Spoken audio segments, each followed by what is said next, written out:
Okay, my life in America.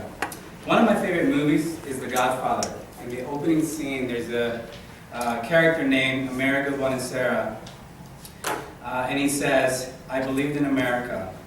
America has made my fortune."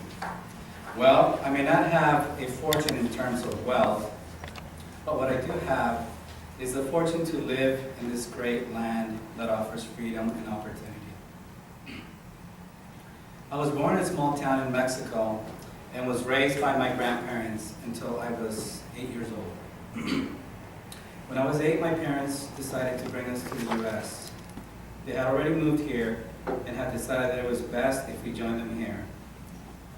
Coming here was quite the experience. I was smuggled across the border in a truck full of people.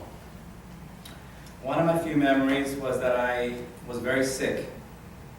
It was dark, and I was afraid. A few weeks after I got here, I began to go to school. One of the things I remember was standing in front of Mrs. Duncan, my third grade teacher, and hearing a language I could not understand.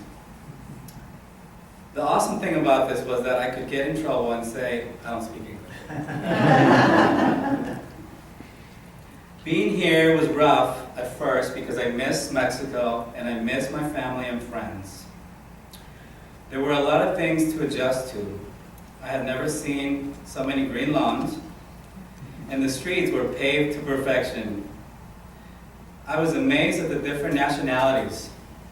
I had never seen an African American or Asian person before. It was all new to me. The food, however, was amazing. Pizza, burgers, hot dogs, Chinese food, I can go on and on. I love food. However, the U.S. tacos did not stand a chance. I also remember seeing the American flag for the first time on the flagpole at a McDonald's and saying to my younger brother, "Wow, we are in America." While I adjusted, the constant translation from English to Spanish or Spanish to English was difficult. And it wasn't until I began to have dreams in English that I realized something was changing.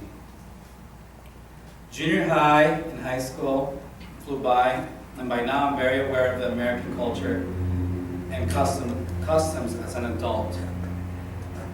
I met my wife when I was 25. I learned she was from another country, Sweden. Sweden and Mexico. Talk about another culture clash. Spicy versus sweet. Hot versus cold. Catholic versus Assemblies of God. But as I had learned to adapt and embrace the U.S. culture, I learned to appreciate the Swedish traditions as well. Linda and I have been married for 12 years and have 2 beautiful children, Isaac, who is 8, and Olivia, who is 6. I have been a stay-at-home dad since Isaac was born. Being a stay-at-home dad has its perks, but it's also very tough. I never realized how much work it was.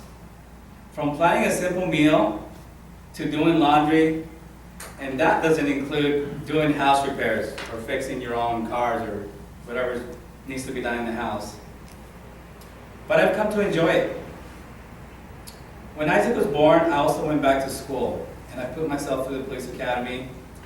After graduating from the police academy and various attempts at law enforcement that didn't work out, I pondered what I would do next.